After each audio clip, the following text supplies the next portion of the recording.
All right, so in this video, I'm going to talk about the bidding process, not necessarily what to bid, but just how the whole process works, dealing with sellers, going back and forth, and then eventually closing on a deal. These slides are from a presentation I gave in March of 2019 at a local note meetup in Denver, and I thought that was part of a longer discussion, but I thought it would be good just to try to make a relatively short video using the slides so I could share that information with more folks. Here's kind of the overall high level process. So you're going to receive a tape being a list of a spreadsheet of assets from a seller. You're going to ask them what the pricing expectations are. You're going to do your initial due diligence, put your bids together, submit your bids. There's typically some negotiation. Then you do your final due diligence. Then you eventually close. Oops, sorry about that. So as far as receiving the tape, that's kind of outside the scope of this video. But as far as places to find notes, I did make another video, which I've got the link here, and it's on my YouTube channel. These are, fairly, for the most part, pretty easy to find sources. They're not, obviously, I'm not going to put my best sources in a video and put it out on YouTube, but this is not a bad video. If you're brand new, it can help get you started finding some things. One of the things I always recommend is asking the seller up front what their pricing expectations are. And the reason I do this is a lot of times sellers come back with crazy, crazy ideas of what they should get. I give this example here of looking for 75% on non-performing notes. I had a bank one time ask for par on a non-performing note. And then it's also good so it's just good to flesh that out because you can save yourself a lot of time and heartache because it does take a lot of time occasionally to put together bids. So you kind of want to flesh out up front if this is even going to be something you're going to be able to buy. Also good to ask them if they own the notes, or generally you want to deal with direct sellers. If they are a broker, ask if they're direct with the seller. I mean, there are reputable brokers out there that are worth dealing with. There are also a lot of joker brokers as well. So save yourself as much time as possible up front.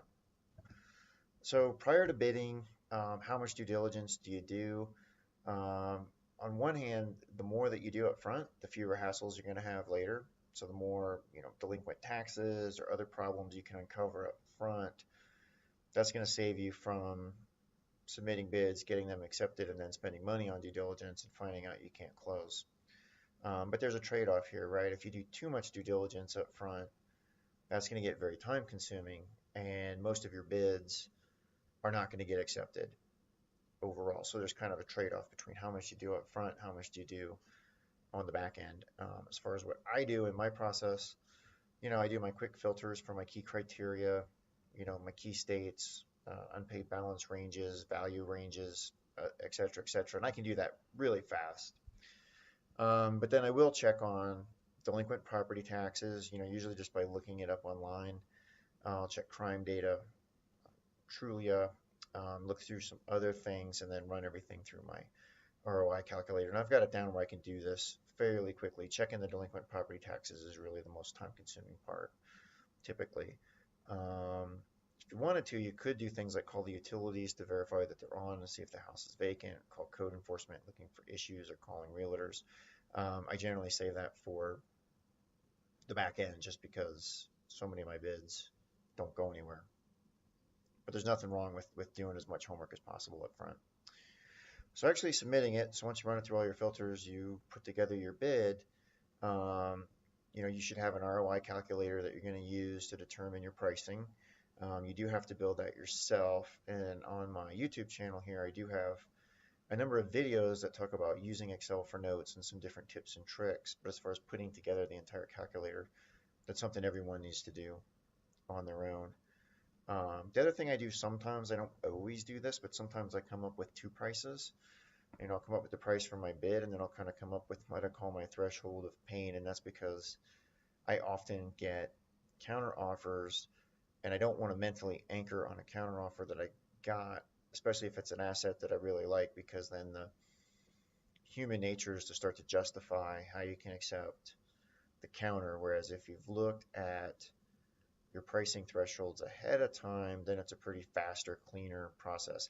The other thing that happens too is sometimes, borrower may take a week to come back with the price. And by then, I've almost forgotten what I went through um, putting together the bid. So it's almost like you end up going through the whole process twice. So if you do that all up front, you can save yourself a lot of time and keep yourself from making a mistake potentially. And how do you actually submit it? This is something new folks ask about. You can just put it in an email. Just be putting a number in an email if you're bidding one asset. If they sent you a tape, sometimes if I'm bidding a lot, I'll just add a column to the tape. And sometimes the sellers already include a column that's right there for you. Um, One thing of note, I mean, this is kind of obvious, but don't send them the version of the spreadsheet that you've done all your work on. Just if you're sending them a spreadsheet, send them a clean version of it. And then if you are bidding multiple assets, you always want to have a price for each one. So let's say you're bidding 10 assets rather than saying I'll take these 10 for this price. You actually want to have a line item by line item offer, kind of like I did on this one that I submitted back in March. The reason for that is a lot of times assets fall out or you find problems in due diligence, you can't close, either the asset's trashed or there's some other lien. And so if you have line item by line item pricing, it's very easy because if one of the bids has to be killed, you can just strip that out and then you know what the pricing is, as opposed to if you bid, let's say 10, you agree to a price, you find problems with 2, now you're kind of renegotiating on the 8 that are left over, and that's a pain. So if you do item by item pricing, that's the easiest thing. The other thing I like to do too is state the assumptions, especially if it's a new seller you haven't worked with. I'll say, hey, please find my bids attached here. I've checked delinquent taxes. I've checked this and that. However, I have not checked for other liens or run an O&E report or pulled a BPO yet, right? So just let them know that. And then if it's a new seller, it's also not a bad idea to let them know when you can close. Hey, I can close in a week, or I'm going to need 2 weeks or 30 days. Usually I look for 2 weeks on mine. I think that's a reasonable amount of time. And then as you do more transactions with some of these sellers, you don't necessarily have to state those assumptions up front every time, because if you've already done business, you know how each other works, and that makes life more simple. As far as strategy and putting in bids, I am not a fan of lowballing. A lot of people do this.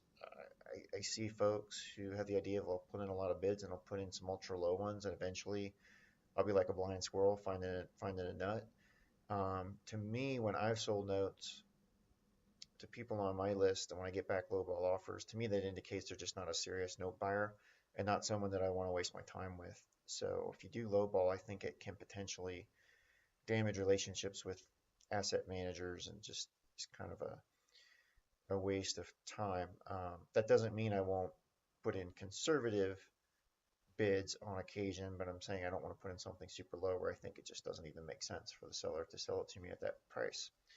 Now, I've mentioned up front, you're going to ask for pricing guidance. That doesn't mean you have to bid within their pricing guidance. You can still submit a bid that's outside, but again, always communication is really key here. I'll tell them why. So, hey, I know you asked for this, I'm bidding that, and these are my reasons. Let me know if there's something we can do. As far as general education on negotiating, this book by Chris Voss I think is excellent. It's a fairly well-known book by now. This guy was an FBI hostage negotiator who explains how he was able to successfully negotiate things in really impossible situations where you're negotiating. He was negotiating with in some cases terrorists threatening to kill people and all sorts of crazy things. So it makes negotiating real estate deals much more easy, much more easy in comparison. Now, when you do submit your offers, there's some different responses you can get. Sometimes you just get acceptance. They can just reject. They can counter. A lot of times people go dark. A lot of times if it was a joker broker, you run into that, or there's some just sellers that don't exhibit good behavior. Getting counters is pretty normal. I've had people ask, like, can you negotiate on notes? And it's like, well, of course you can negotiate. You can negotiate on just about everything, probably even a McDonald's hamburger if you really, really tried. Do often get counter offers. Those aren't necessarily take it or leave it. I've had ones where I've bid and I've gotten a counter and I've recountered and they've recountered. That's not common. Usually it's just bid counter is sort of the cadence, or bid counter, and then I say, well, let's strip out these other liens that I found. But sometimes you do go back and forth more. And then one thing I always recommend, like nobody does this, but I've bought several notes doing this. If you have an offer that's rejected, or the seller comes back and says, "Hey, I already accepted an offer on this one," a lot of times note deals don't close, so it's not bad to follow up with the seller a couple weeks later. Um, I've picked up a lot of notes that I thought I lost doing that. As far as how many bids actually get accepted overall, I keep a spreadsheet of mine. So this was most of the first quarter of 2019. And you can see, my hit rate here was relatively small. So I bid about 97. I had 21 accepted, so about 20% acceptance rate, and then only 13 closed. Um, why the big fall off between accepted and closed? Well, a lot of times you run into problems in the final due diligence. And even had one case here where I think it was these four, the seller sold them out from under me. They accepted a bid from me, and then they had a better offer that they took. So that's obviously not a seller I'm looking to go back and work with again. But those things do happen. It's definitely a numbers game, and that's why you want to be as thorough as you can up front, but don't go too crazy before you submit bids because most of them aren't going to go anywhere. But how many you get accepted overall is really going to depend a lot on you. Did you get your pricing guidance up front? If you don't get pricing guidance up front, like if I had never done that, there was a lot more stuff I would have bid that wouldn't have been accepted, right? So I would have had, maybe bid like 150 and ended up with the same number. If you have prior experience with the seller and you both kind of know where you both price things and you kind of know what the seller will accept. In some cases, I don't have to ask them for guidance. I just won't bid on stuff if I know it's not going to work. But as you get to know your sellers more, your acceptance rate will go up. A lot of it's because there's just a lot of stuff you're not going to bid. And then how aggressive you're trying to be. There's different approaches. You can take the approach of, okay, I'm going to bid a lot. And if I have a couple come in, that's great. Or sometimes there's assets you really like, and you say, hey, I'm gonna make a really strong offer because I really want to get these notes. And from what I understand, overall, about 10 to 20% close rate is kind of common overall, but it's really, really, really all over the map and kind of depends on how you're approaching it. Oop. So after the bid gets accepted, you always need to get some eyes on the property. You want to verify the value, so I'll pull a BPO. And typically these days, I've been more and more often pulling two BPOs.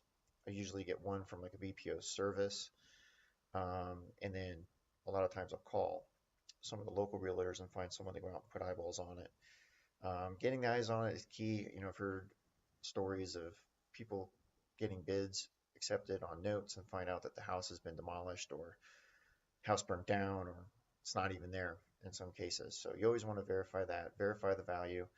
You're going to pull your O&E report, which is kind of like a mini title report, find other liens or title defects. And then I always have an attorney do a document review. I'm not an attorney by background. I've gone through enough loan documents that I can usually find title problems and other issues, but I'm probably at a point in my career where I know enough to be dangerous and I'm not an attorney, so I always have an attorney do a review as well. To me, that's kind of an insurance policy.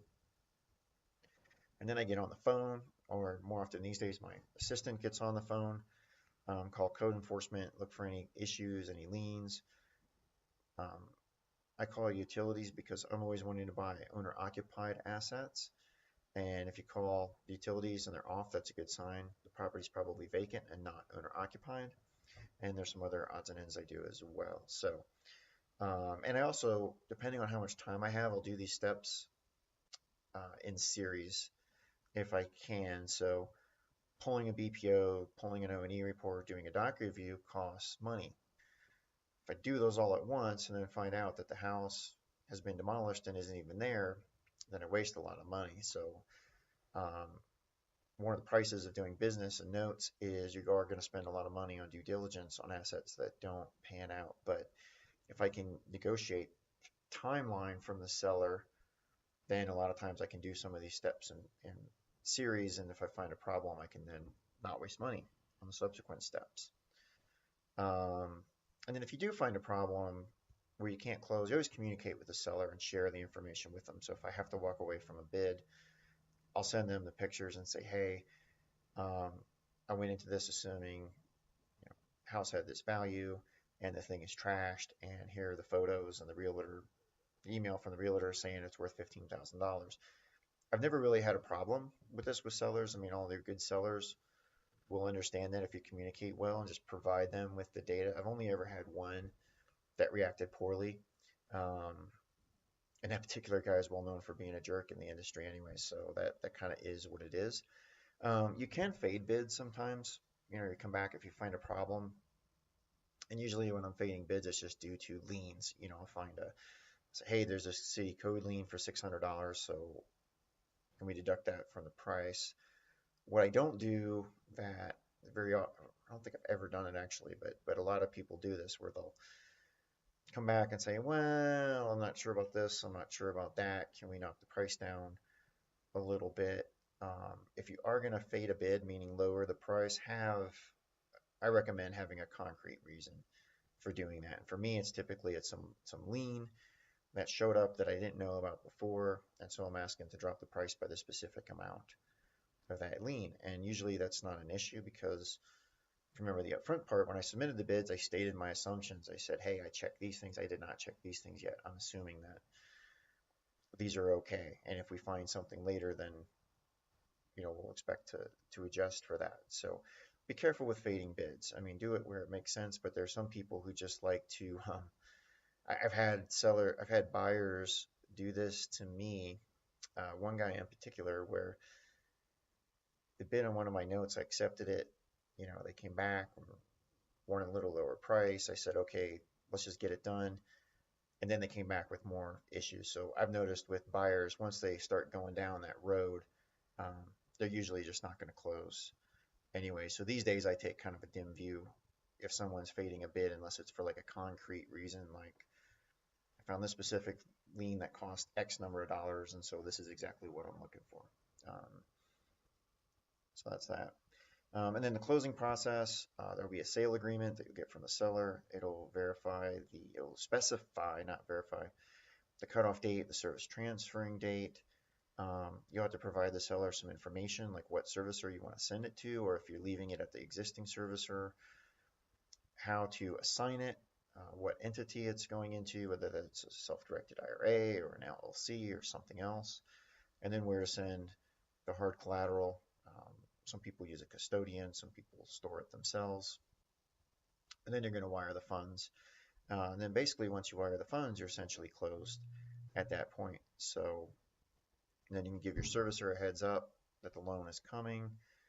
And then afterwards, you want to make sure you really stay on top of everyone, because I've had folks drop the ball all the time. Make sure the seller follows through with sending you the hard collateral.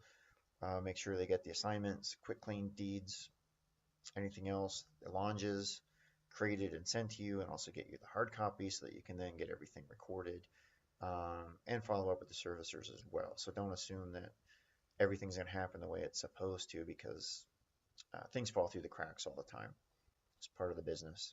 So if you got any questions, obviously there's a recording, so you can't ask me live, but you can leave some notes in the comments or drop me an email at dan@fusion.notes.com. All right, thank you.